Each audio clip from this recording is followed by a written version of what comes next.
आप देख रहे हैं कथा व्यथा यूट्यूब चैनल की स्पेशल प्रस्तुति, न जिसका आदि न अंत, वो है अनंत।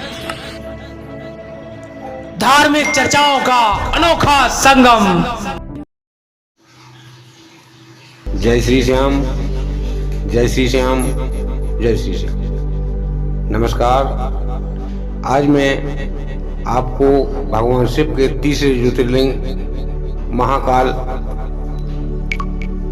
की कथा सुना रहा हूं। महाकाल कैसे बने, किस ब्राह्मण की रक्षा की, किस राक्षस से बचाया और महाकाल बाबा उज्जैन नगरी में कैसे आए, इसके लिए सब जानने के लिए सुनिए पूरी कथा। जय श्री श्याम, जय श्री श्याम, जय श्री श्याम।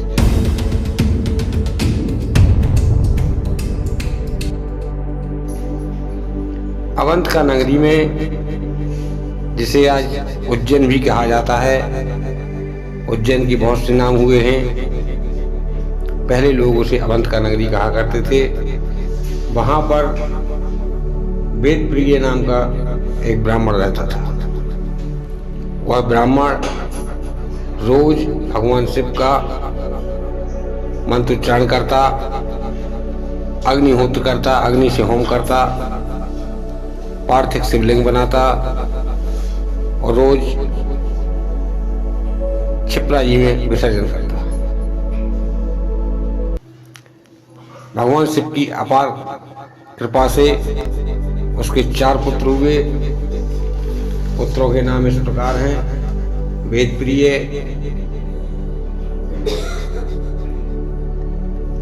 देवप्रिय। वेदप्रिय के पहले पुत्र का नाम देवप्रिय, प्रिय मघा, संस्कृत सुब्रत। ये 4 पुत्र हुए। चारों पुत्र संस्कारी थे, पिता की आज्ञा पालन करने वाले थे। भगवान शिव का वही भजन पूजन, अग्निहोत्र और शिवार्चन सब कुछ किया करते थे। लोग आज केवल श्रावण मास के सावन महीने के सोमवार को ही भगवान शिव का शिवार्चन करते हैं। वह हर सोमवार को भगवान शिव का विधि पूर्वक शिवार्चन करते, पार्थिव शिवलिंग बनाते और उस शिवलिंगों को क्षिप्रा जी में विसर्जन करते। धीरे धीरे समय व्यतीत होता है, पुत्र बड़े हो जाते हैं। पिता व पुत्र सभी लोग महान शिव भक्त बन जाते हैं। उसी समय रत्नमाल पर्वत पर एक दूसरा नाम का राक्षस प्रकट होता है। वह ब्रह्मा की 500 वर्ष कठिन तपस्या करता है। ब्रह्मा प्रसन्न होते हैं और वह वरदान मांगता है कि मैं अजय हूं। तब ब्रह्मदेव कहते हैं कि मैं तुम्हें वरदान नहीं दे सकता हूं, और कोई वरदान मांगो। तब वह कहता है कि मुझे त्रिलोकी के अलावा, ब्रह्मा विष्णु महेश के अलावा और कोई देवता न मार पाए। ब्रह्मदेव ऐसा आशीर्वाद दे देते हैं, तथास्तु कह देते हैं। ब्रह्मदेव वहां से अंतर ध्यान हो जाते हैं। वह दूषण नाम का राक्षस, दूषण का मतलब खरदूषण नहीं है, क्योंकि खरदूषण में, रामायण में खरदूषण भी राक्षस हुए हैं। शूर्पणखा के भाई थे, वो अलग थे। ये दूषण नाम का राक्षस अलग था। वह आतंक मचाता है, 4 राक्षसों को प्रकट करता है और चारों दिशाओं में भेज देते हैं।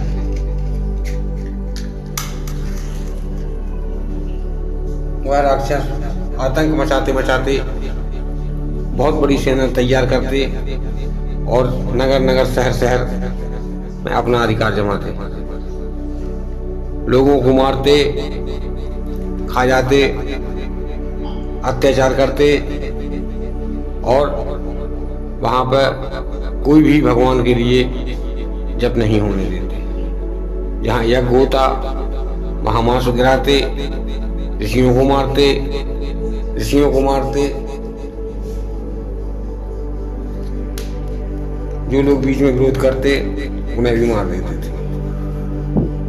जब काफी समय हो गया तो वह अवंतिकापुरी में आ गए। अवंतिकापुरी में आने के बाद वहां पर वह अपना अधिकार दिखाने लगते हैं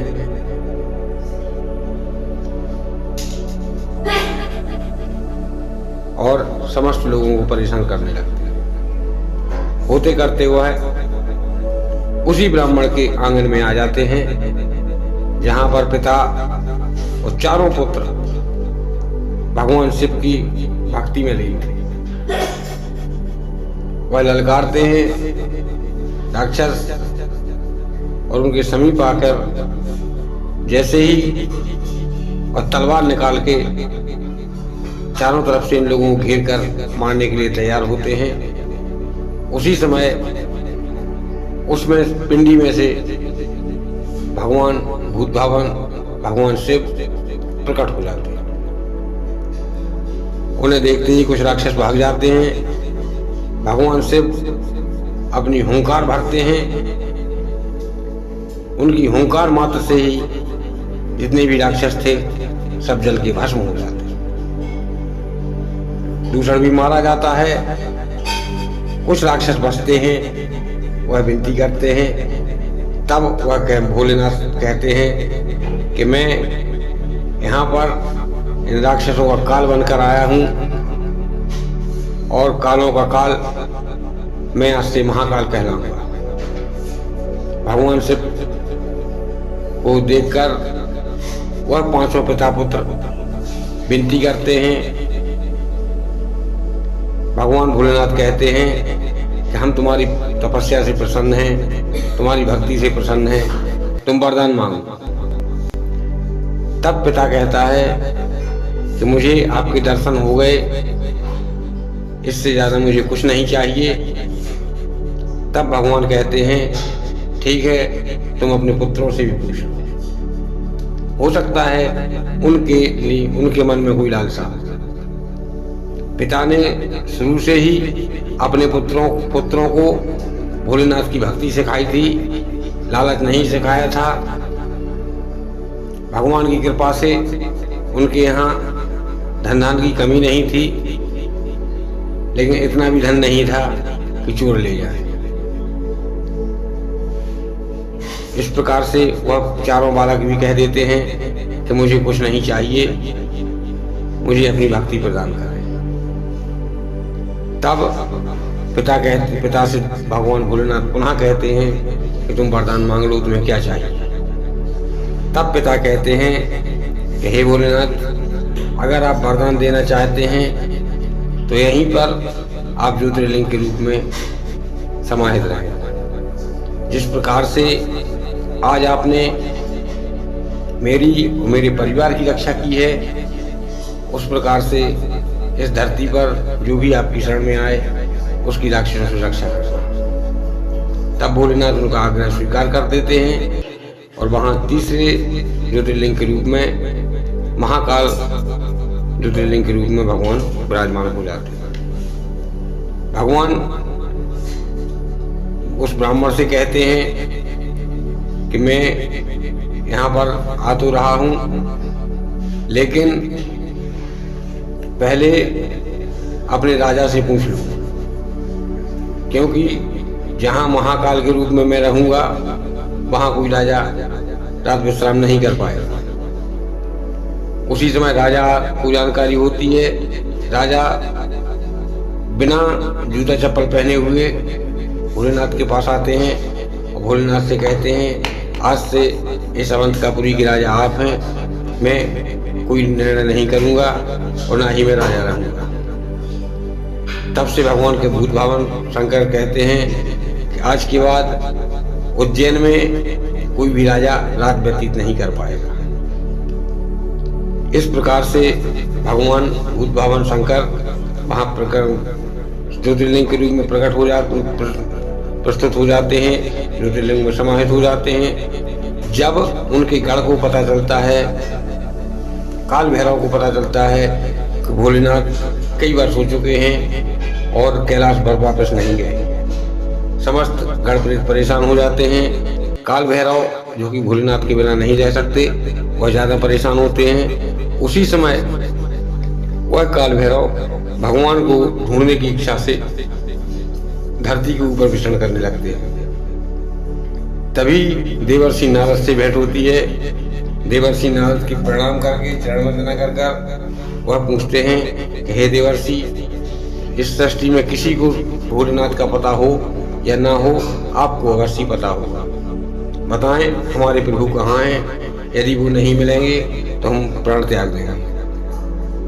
तब देवर्षि कहते हैं कि चलो ठीक है, तुम अपने प्राण मत त्यागो, मुझे 3 दिन का समय दो। 3 दिन बाद मैं तुम्हें यहीं पर आके बताऊंगा कि भगवान भूत भावन शिव कहाँ है। भगवान नारद जाते हैं, धरती की परिक्रमा करते हैं। उन्हें पता चल जाता है कि भगवान महाकाल के रूप में यहाँ पर आ चुके हैं। वह कैलाश पर जाकर सभी लोगों से कहते हैं, सभी गण प्रेत यहाँ पर आते हैं। भगवान भोलेनाथ की नगरी में माँ पार्वती आती हैं, सब लोग आ जाते हैं और वह काल भैरव राक्षस भगवान का गढ़ वह भी आ जाता है। समस्त लोग कुछ दिनों रुकने के बाद वहां से चले जाते हैं। भगवान शिव काल भैरव से कहते हैं कि अब तुम भी यहाँ से जाओ। तब वह कहते हैं कि नहीं प्रभु, जहाँ आप रहेंगे वहीं मैं रहूंगा। तब भगवान कहते हैं कि तुम यहाँ क्या करोगे। तब वह कहते हैं कि हे प्रभु, यदि राजा यहाँ उज्जैन अवंतिका नगरी के राजा आप हैं तो मैं आपका द्वारपाल, आपका शिष्य, आपका सेवक बनकर यहाँ पर आपका पहरा दूंगा। तब से भगवान भोलेनाथ कहते हैं ठीक है, तुम जाओ। और उस 3 या 4 किलोमीटर दूरी पर आज उज्जैन में जो भी कथा सुनने वाले उज्जैन गए होंगे, उन्होंने देखा होगा कि भूत भावन भगवान शिव महाकालेश्वर से लगभग 4 किलोमीटर दूरी पर काल भैरव का मंदिर है।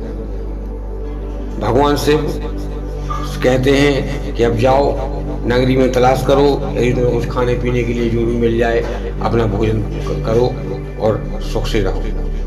काल भैरव वहां से जाते हैं, उन्हें खाने के लिए कुछ नहीं मिलता है। उसी समय पे एक मदरा पीने वाला व्यक्ति आता है और वह हाथ में मदरा लेकर भगवान के दरवाजे के बाहर खड़ा हो जाता है और कहता है कि हे पुजारी जी, मैंने मदरा पी रखी है, मेरे हाथ में भी मदरा है, अब बताएं मैं क्या करूं।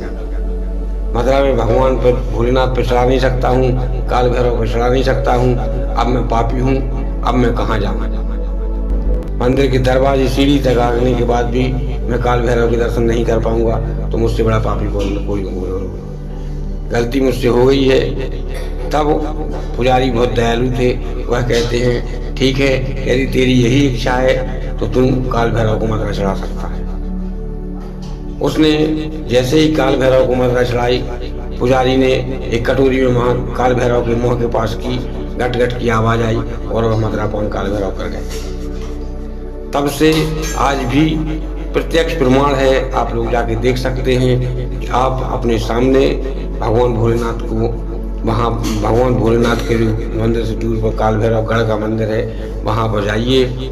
वहाँ पे दुकानें लगी हुई हैं, देश विदेशी मदरा सब कुछ मिल जाती है, जो जिसकी श्रद्धा होती है वहाँ चढ़ाते हैं। उस मदरा को पुजारी कटोरी में डालेंगे, प्लेट में डालेंगे और काल भैरव के मुंह के पास करेंगे और वह मदरा गट गट की आवाज के साथ वहीं समाप्त हो जाएगी, दिखाई नहीं देगी कहाँ गई। इस प्रकार से भगवान भूत भावन शिव वहाँ के राजा बन जाते हैं और वहाँ पर काल भैरव, उनके मंत्री गढ़ प्रेत या कुछ भी कह सकते हैं वो बन जाते हैं और वहां पर कोई राजा राज्य नहीं कर पाता है।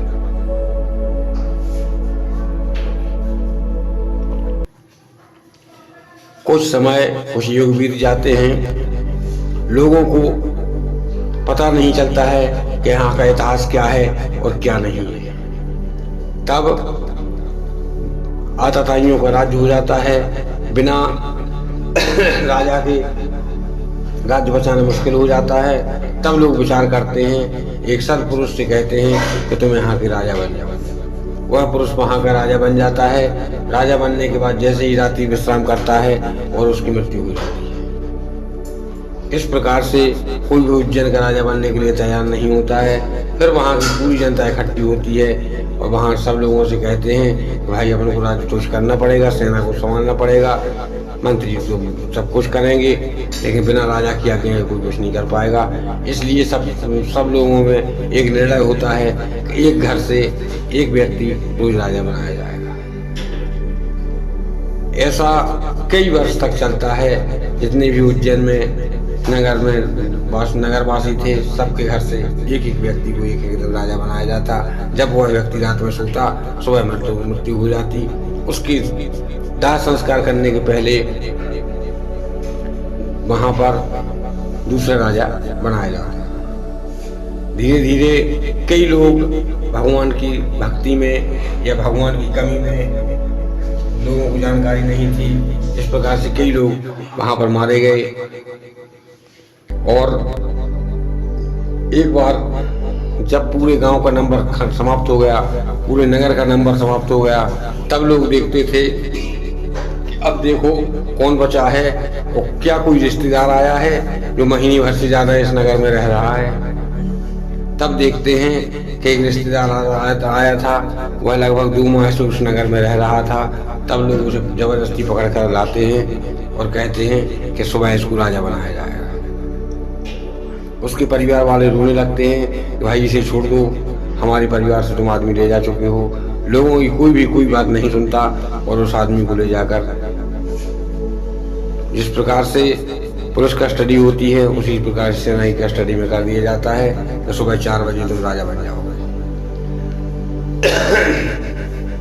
वह व्यक्ति का नाम विक्रम था।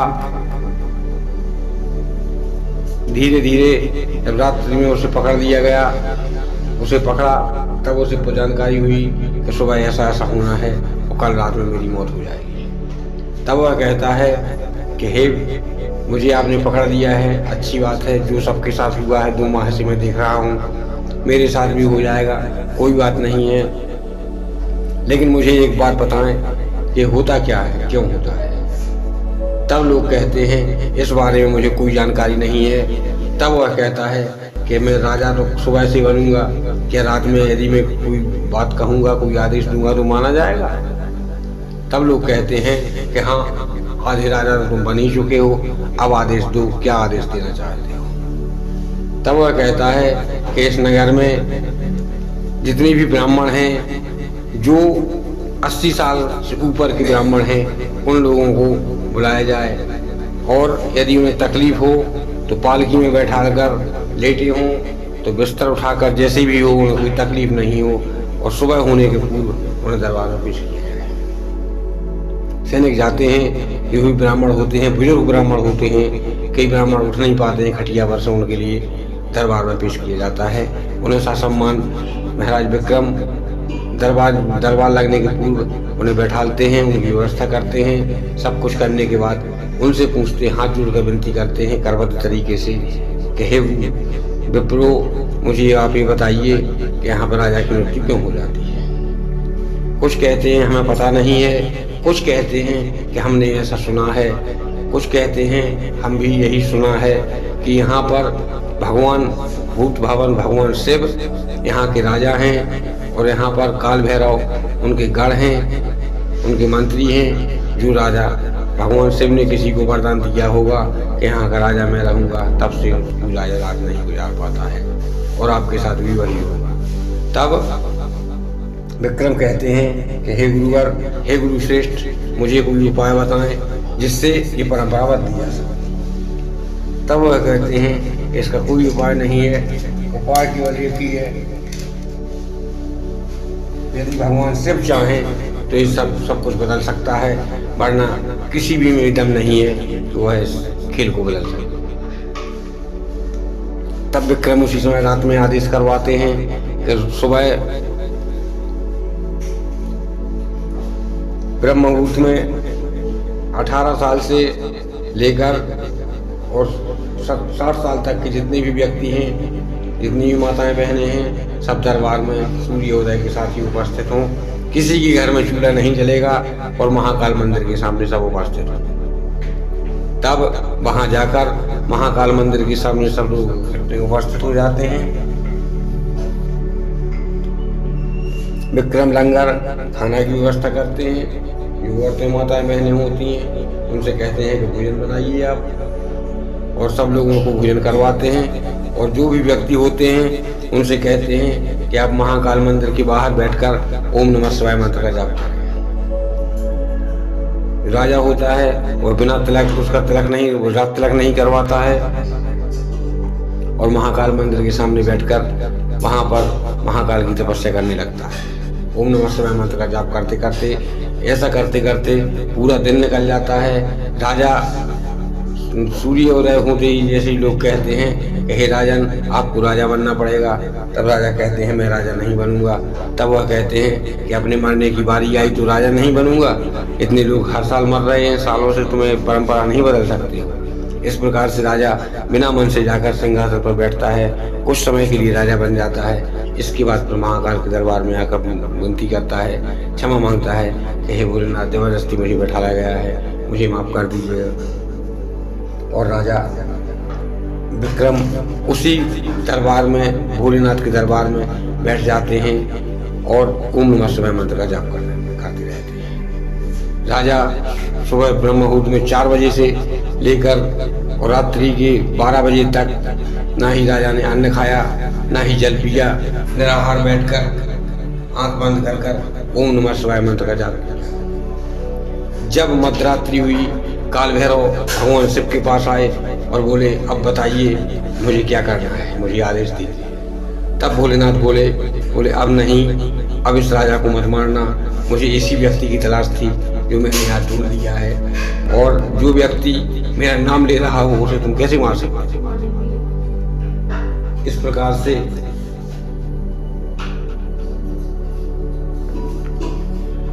वो रात व्यतीत हो जाती है और सुबह लगभग 4 बजे राजा विक्रम को नींद आती है। और आप लोगों ने भी देखा होगा कि जब आप दिन और रात दोनों जगेंगे तो सुबह की टाइम पे अक्सर नींद आने लगती है। राजा को जैसी नींद आती है, राजा अचेत हो जाता है, और कुछ लोग जो देखते रहते हैं वह कहते हैं कि राजा मर गया है। कुछ लोग कहते हैं शांति रखिए, राजा से कुछ मत कहिए, हाथ का इशारा करते हैं, वहाँ मंत्र की ध्वनि चालू रहती है। कुछ समय बाद लगभग आध पौन घंटे में राजा की नींद खुलती है। राजा उठ जाता है और राजा उठकर वहाँ से आता है, नदी में स्नान करता है, नित्यादि क्रिया से निवृत्त होकर सुबह फिर उसी भोलेनाथ के दरबार में पहुँच जाता है और वहाँ पर कहता है, मुझे भोलेनाथ ने स्वप्न दिया और मुझे स्वप्न में भोलेनाथ दिखे। तब लोग कहते हैं कि स्वप्न में बताइए राजन, भोलेनाथ ने आपसे क्या कहा। तब वह कहते हैं कि भोलेनाथ ने मुझसे कहा कि तुम हे राजा, तुम आज से राजा रहेगा, लेकिन सिंहासन पर नहीं बैठेगा, अपना सिंहासन नीचे बनाएगा या नीचे बैठेगा। नीचे बैठने के बाद तुम कोई निर्णय नहीं लेगा, जो भी निर्णय लूंगा मैं लूंगा। आज यदि कोई फरियाद आती है तो तू निर्णय कल सुनाएगा, रात में मुझसे पूछेगा, मैं तुझे निर्णय बताऊंगा और सुबह तुम उस निर्णय को सामने पेश करेगा। यदि जिस दिन तुम ऐसा नहीं करेगा उस दिन तेरी मृत्यु हो जाएगी। तब राजा कहता है, भोलेनाथ ने मुझसे स्वप्न में ये कहा। लोग मान जाते हैं क्योंकि राजा की मृत्यु नहीं हुई थी और राजा बन जाते हैं। धीरे धीरे करके समय व्यतीत होता जाता है। भोलेनाथ स्वप्न देते हैं, हे राजा, तुमने यहाँ पर राज बहुत कर लिया, अब जाओ और तुम अवधपुरी बसाओ।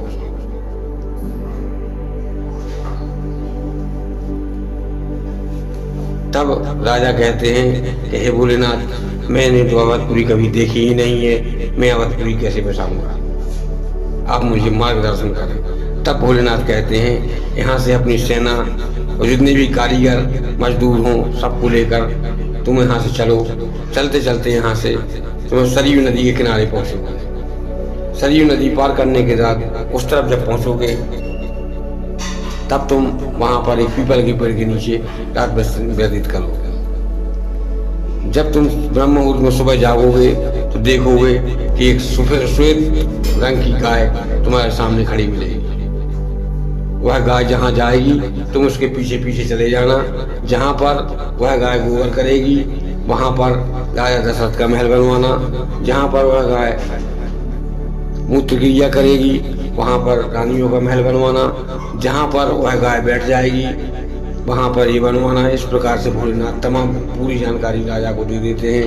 राजा से कहते हैं कि जहाँ पर गाय जाकर अपने स्तनों से, गाय के स्तनों में से स्वतः ही दूध निकलना शुरू हो जाए, उस जगह पर राम जन्मभूमि का निर्माण करना। इस प्रकार से राजा स्वप्न में भोलेनाथ द्वारा बताए हुए नियम के हिसाब से राजा आगे बढ़ते हैं। आगे बढ़ने के बाद 1 या 2 माह का सफर तय करने के बाद सरयू किनारे पहुंचते हैं। वहां पर रात विश्राम करते हैं और इस प्रकार से जब सुबह गाय मिलती है तो राजा स्नान आदि से निवृत्त होकर उस गाय के पीछे जाते हैं और इस प्रकार से जिस प्रकार से भोलेनाथ ने बताया था उस वह अवधपुरी में पूरी अवधपुरी का निर्माण करते हैं।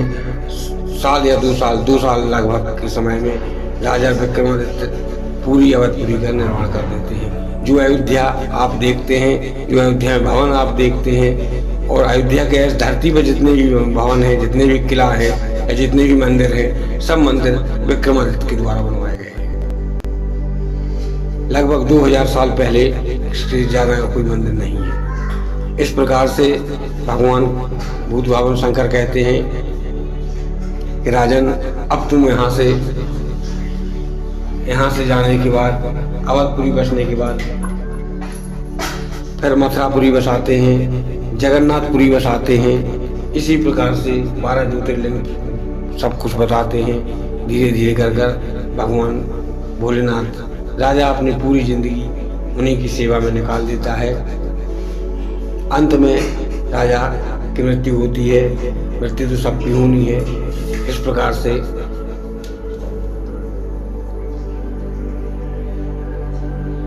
प्रकार से राजा कहते हैं, लोग कहते हैं, अकाल मृत्यु वो मरे जो काम करे चंडाल का, काल उसका क्या बिगाड़े जो भक्त हो महाकाल का। इस प्रकार से राजा 4 धाम की रचना करता है, पूरी 4 पुरियों की रचना करता है। सब जितने भी भारत में लगभग मंदिर, बड़े बड़े मंदिर बने हैं, सब मंदिरों को राजा विक्रमादित्य बनवाते हैं। इस प्रकार से अब कथा यहीं समाप्त होती है। अगर आपको यह कथा अच्छी लगे तो लाइक करें, शेयर करें, सब्सक्राइब करें, कमेंट करें। जय श्री श्याम, जय श्री श्याम, जय श्री श्याम। जय महाकाल, जय महाकाल, जय महाकाल।